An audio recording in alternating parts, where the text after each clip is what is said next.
Hi, everybody. I am so happy to be here with all of you today. And I'm Najah Lightfoot, award-winning author of Good Juju, Mojo's Rites and Practices for the Magical Soul. And I'm really excited to be here with all of you today.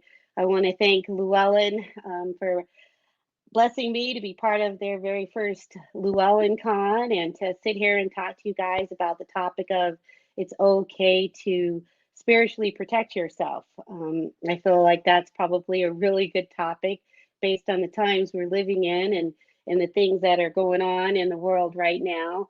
And with that said, before we get started, I am going to take a moment here and just ask that we take a moment of silence to honor the name of George Floyd, because we all know, I'm assuming everyone on this chat knows that what happened to George Floyd, that he was murdered, and people watched that live, and his death has just sent a shockwave through the world. And as someone who honors her ancestors and works magic for positive change, I just need to take a moment here and talk about and say George Floyd's name and just take a moment of silence, and then we'll delve into our topic.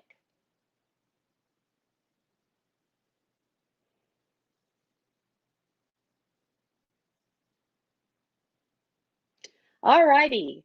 So let's get started here. We are talking about the topic of it's okay to spiritually protect yourself. And before we get into the few things that I want to share to you about that, because I do have a few specific things I want to talk to you. I want to start with some assumptions. We're going to make some assumptions here about some basic premises of how we live our lives just as human beings.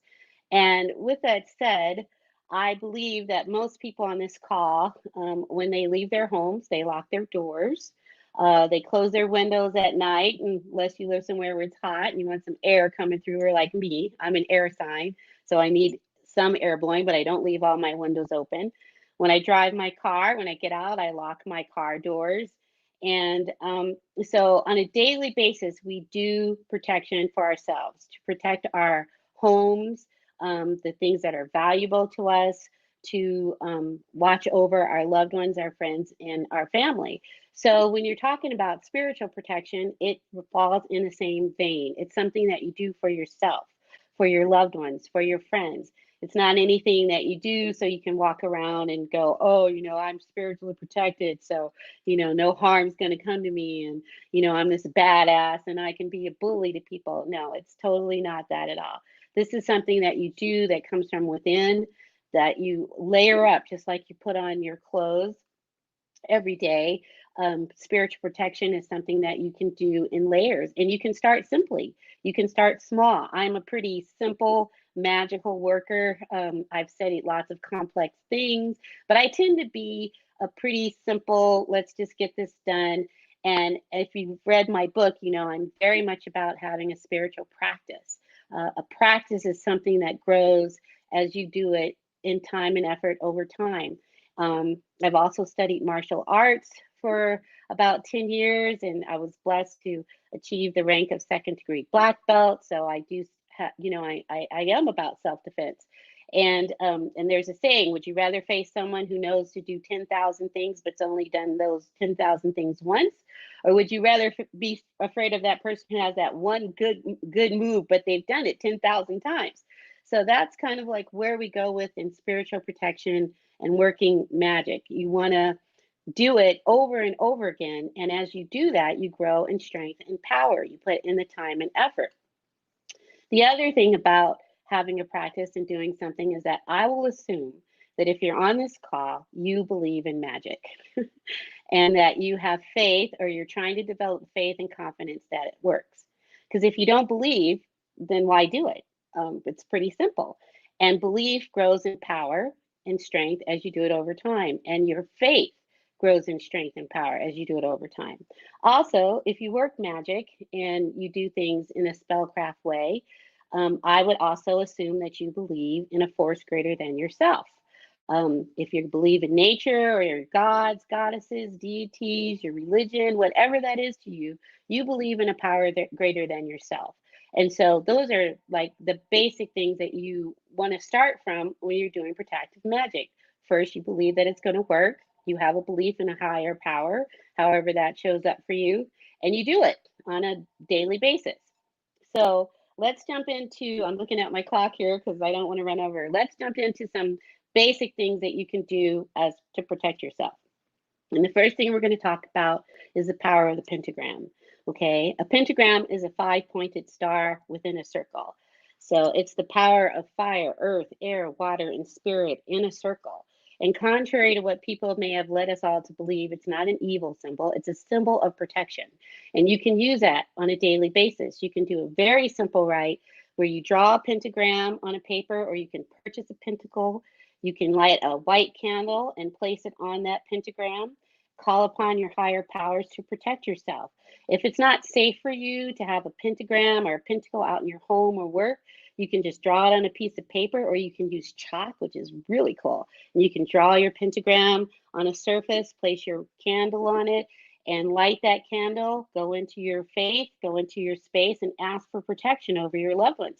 And that's something you can do every day, or on the new moon, or on the full moon, or every Wednesday or Thursday, whatever that works for you.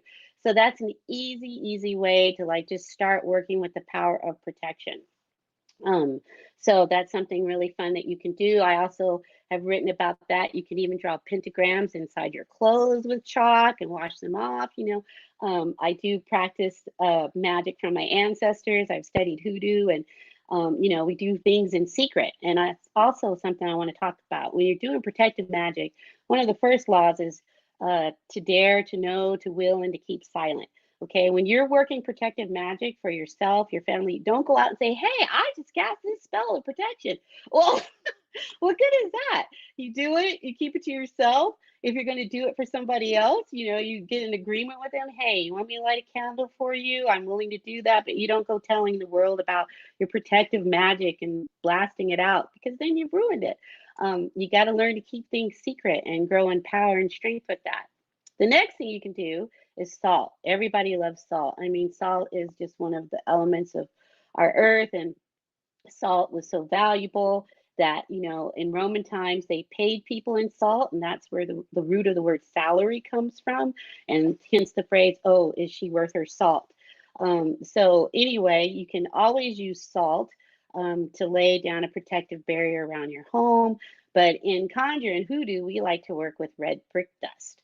So my ancestors, when they came to the United States and they were enslaved, they came with the knowledge of ochre. And ochre is a type of red clay that you can find in Africa. And they would cover themselves and their bodies. And I think it's the Maasai tribe. Don't quote me on that.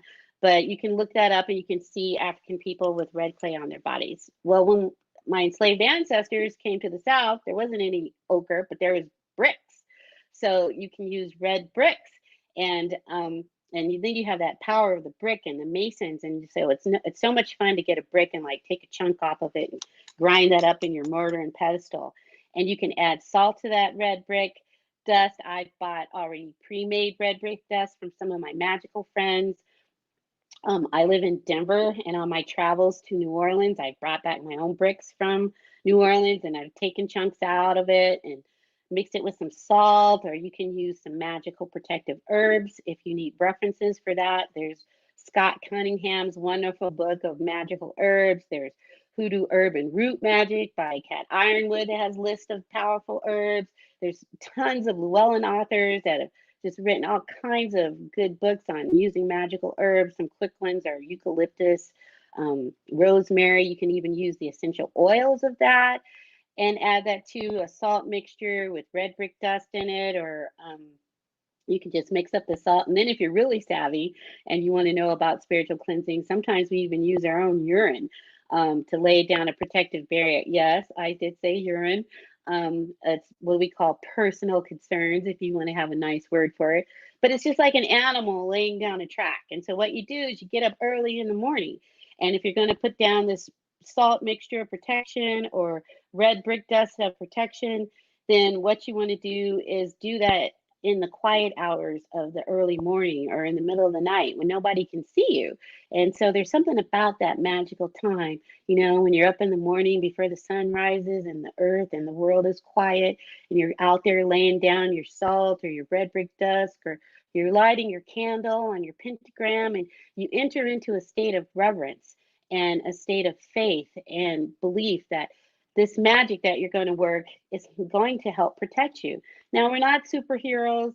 I'm not going to sit here and say, oh, yeah, I did all this stuff, so nothing bad's going to ever happen to me or my family or my friends and loved ones, because we know bad things happen. But it's just like locking your doors. You're trying to do it, so hopefully nothing untoward will kind of breach that door, and you don't want to give them the opportunity. They've said, like, I have a dog, like people just look for an opportunity. And if they come up on you and you've got this aura of protection around you, they're like, yeah, maybe I shouldn't fuck with her.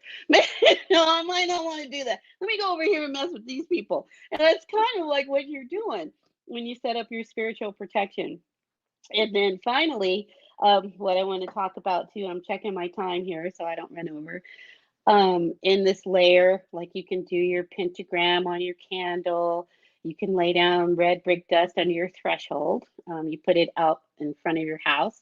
If you don't live where you have a home, you could just put it, like inside your doorway of your apartment. There's also railroad spikes, which are really great. I wrote about railroad spikes. They have the power of iron and then the power of like that locomotive that ran over it. And so you can get railroad spikes, and these need to be old, real ones, from antique stores. Of course, it's hard to get out right now, but maybe, someone will send them to you, or you can take a walk if you live somewhere near a track, and you get that power of a locomotive running over a railroad spike, and then you can bless it. And one of the things I always use to bless and cleanse with is Florida water. Here's my bottle of Florida water. It's right here. Florida water is great. It's a great protective agent. It smells really good. You can cleanse your railroad spike. You can put it on your body. You can anoint your doors with it. Florida water has a long history of magical uses. And you can pretty much get Florida water anywhere. It actually was manufactured as like a cooling agent to keep things cool, keep your head cool. So Florida water is great, and I have bottles of Florida water everywhere. The other thing, and then what you can do with your railroad spikes is you can nail down your property. You can bless them. You could even put them, when you do your ritual with your pentagram and your candle, you could lay your railroad spike out there. You could bless it with salt. You could pee on it. Then you could like bury that, like nail down your property with it. So you're like nailing it down, putting that protection down. If you don't have a home, or you go outside and put that in your yard, you could put it in a flower pot. You could also do that in your office if you're going back to work and you feel a little nervous about things. You could bury your railroad spike in a pot of dirt, and then you could put a plant over it, and your plant could grow in there. Now, if you're not a gardener, because some of us don't have natural green thumbs, get a fake plant, just keep it real. You can put a fake plant, and then you got your railroad spike and your dirt and your pot, and that's there. And so there's all kinds of ways. So your magic becomes you. We give you ideas. I give you ideas to start with, but as you practice them, you might come up with some different ways and things that work for you. You got to put yourself in your magic. And then finally, what I've written about extensively, which I learned as a novice witch, and I've continued to do it for many years, is the lesser banishing ritual of the pentagram. And I love saying that, and it's commonly referred to as the LBRP. And there's tons of books written on it, but it's basically calling upon the power of the archangels to protect you, and doing the pentagram in 4 directions and calling upon the directions to protect you. And it's a long ride, but it's simple and it's complex. So once you learn how to do it, then you can do it whenever you want to. You can just say those words and you call upon fire, earth, air, water, and spirit, and the archangels and the names of the divine to protect yourself. And these are things that you can do on a daily basis. You can, call upon the archangels. You can do your rites of protection. And it's okay to spiritually protect yourself. What I want to say during these times is just give people that permission that, as magical people, we have tools available to us. And just like people say their prayers and of all different other faiths and walks and religion, we too have our magical prayers. And I just feel like when you do spells, you're just taking that faith and you're combining it with physical action.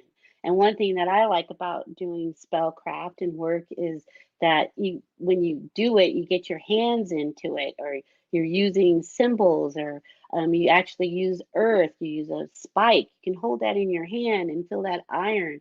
You get up in the morning and you kind of get into that magical vein, and you put the work down. You throw salt out there, or you lay down your red brick dust, or even just that simple act of lighting a candle over a pentagram. You'd be surprised. Just drawing it on a piece of paper and then putting your candle in a fireproof candle holder and setting that on top of your paper with your pentagram on it can just be such a powerful act. And then if you want to get into, if you're just starting out, you can just take your candle and bless it. But we also do what's called dressing and fixing of candles. One of the things that you do when you can use Florida water to cleanse your candle. And if this was a candle, you just take your candle and take some Florida water and wipe around the middle, and then you swipe up and swipe down. And I like to say, as above, so below, when I'm cleansing my candles. And then you could take a stick pin or a little nail, and then you can carve words of protection into that candle. You could say, protect me, protect my family. You can use just a simple word of protection on that candle, and then you can light that candle and put that on your pentagram, and then your candle's carved with words of protection. The other thing that you can do, which is great, talking about building a practice, is, if possible, when you sit down to do the rite with the candle and the pentagram, if you have time, you can allow that candle to burn all the way down, and that just, you have that time with it, and it's burning, and your prayers for protection, your spell work for protection are going out into the universe as that candle burns down. So that's one way you can do it. However, if you don't have time, or if you want to do this too, you can also pinch that candle out. Say you don't have time to sit for a whole tea light to burn down or a whole taper to burn down. You can pinch it out. Now, we always pinch out our candles. We don't blow them. His blowing is like, okay, that spell is over. But you can pinch out the candle, and then you could put it away. And then the next day or the next time you want to get up and light that candle, use that candle again, light it again. And then as that candle burns down, you can use it to light another candle. And now you're making this bridge, this continuous connection between the first time you did that spell to the times over and over and over and over again that you've worked that protective magic. And so that's a really cool thing to do. And then you're carrying that magic forward. So basically, what I want to say is, build yourself a practice. Find what works for you. And as you grow and strengthen power, do it consistently. Even if you only have a few minutes, I'll share with you, I have some days I can't get off a few ritual, but I can get up, a big ritual, but I can get up and say my prayers and greet the moon and light a candle or do my LBRP. I've been doing it for years.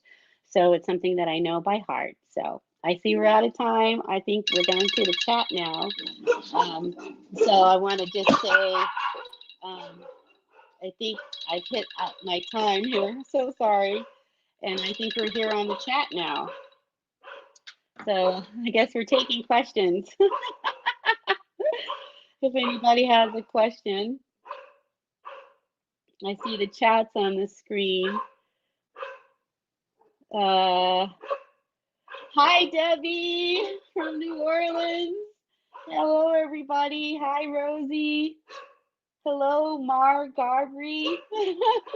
Nice to meet you. Hi, Junior. Hi, Rachel. Tifa. Hi, Tifa. Hi, Birkin. Oh, hi, Birkin. Hi, Summer, Elizabeth, Sharon Hicks. Oh, this is so great. Yes, you can make. Thank you, Patty. Yes, you can make your own Florida water. Great question. I don't have a recipe, but you can go out online and look up tons of recipes to make your own Florida water. I don't have that kind of gift, so I kind of I like purchasing it in the bottle, but you can definitely make your own Florida water. Hi, Dina. Hi, April. Scott. Akalia from Texas. That looks great. Hi, Patty. Um, oh, I'm so glad. Thank you guys. Practical magic. Yes, thank you who said that. Bats. Yes, I try to keep it practical. Mickey. Hi, Mickey. Yes, I do practical magic, and that's one of my favorite movies. Do I ever use sigils for protection? Yeah, I kind of do. I don't really, I'm not too well versed in sigils, but I like to use the success sigil for success. So yes, that's one I use. And so anything part of washing up as a daily routine? Yes, anoint yourself with Florida water. That's what I like to do. Anoint myself with it. Symbol of the pentagram. Yes, I make the symbol of the pentagram over myself. Do I find it's daily practice or something quicker? Well, it's part of my daily practice. So it's quick only because I've done it for years. How do you shred the red brick, mortar and pedestal?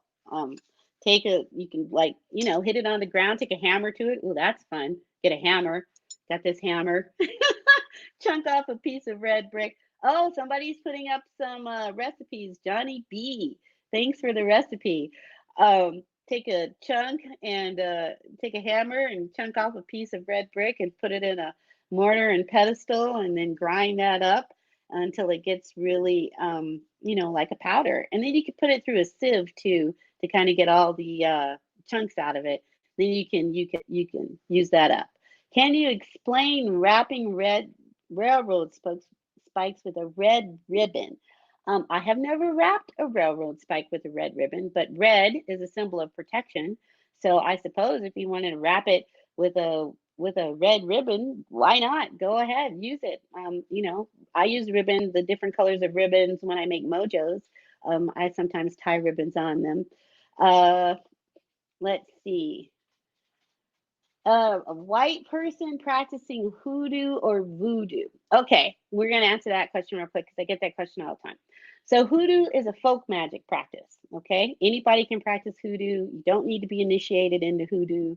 Hoodoo mainly comes out of African Americans who were enslaved and came to the South, and their practices, along with Native American people that they met and European peasants that they met. And so, it's root magic. It's the magic of the people, the peasants.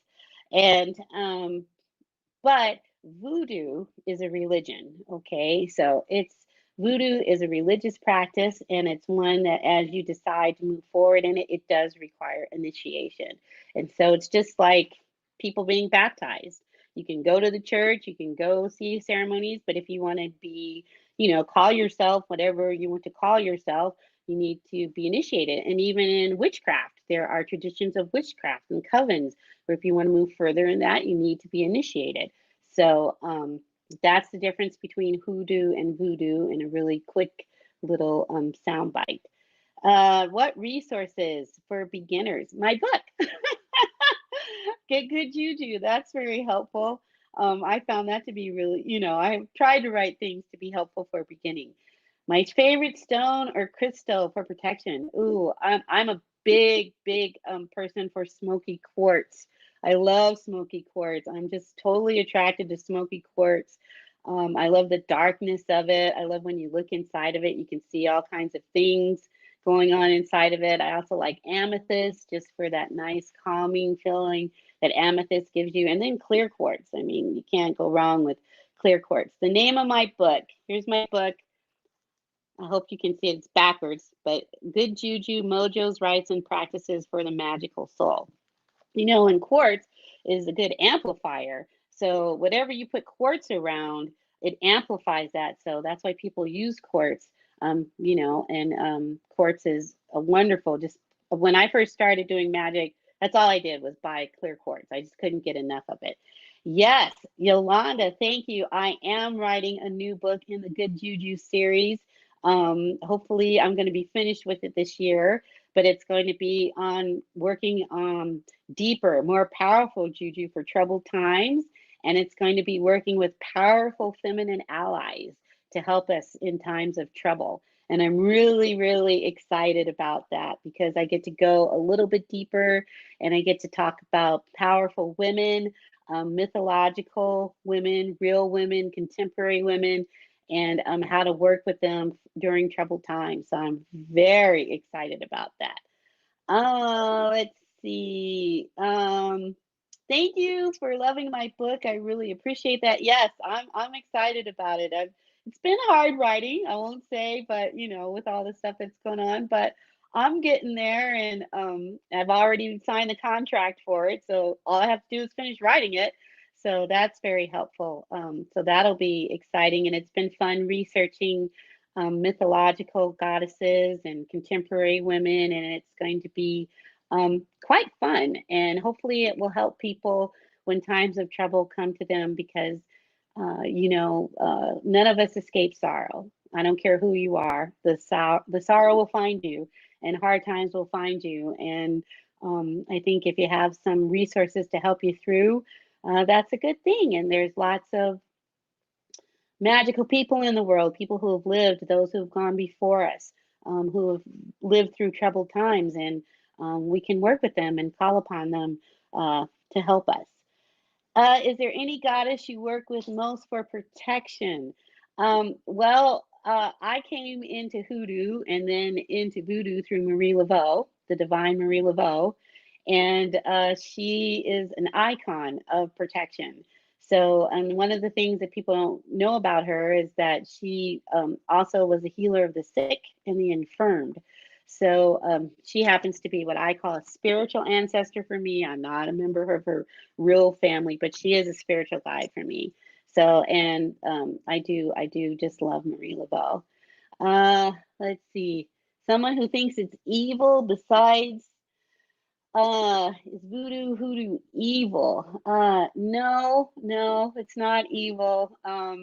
Anybody who studies magic seriously, Llewellyn is a great resource for all kinds of books on the craft and on magic, and on the authors who write them are real people. That's what I love about it. So no, there's nothing evil about it.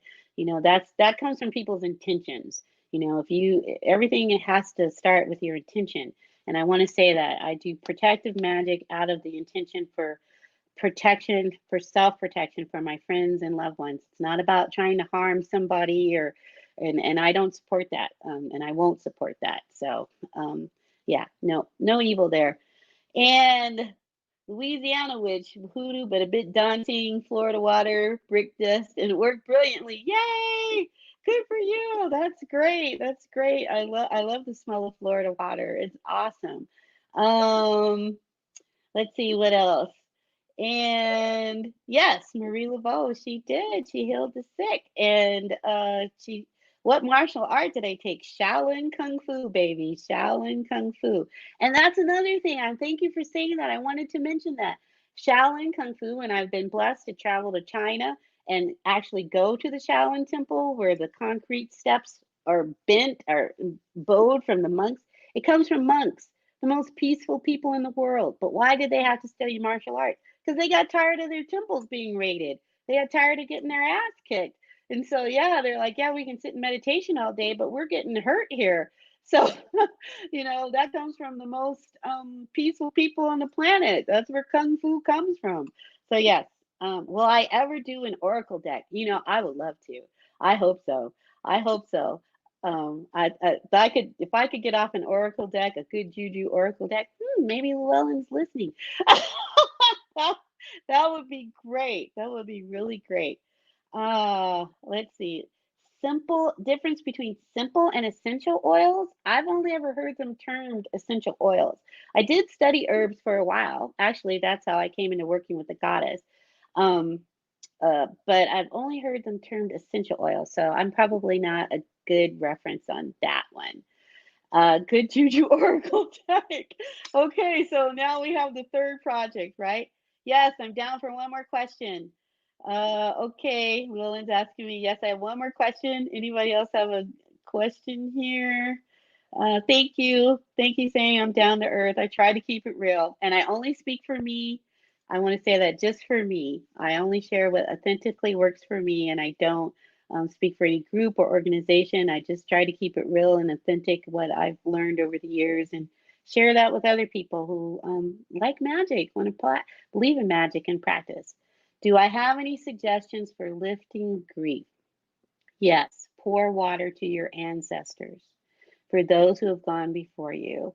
Pour water to them and say their names every day.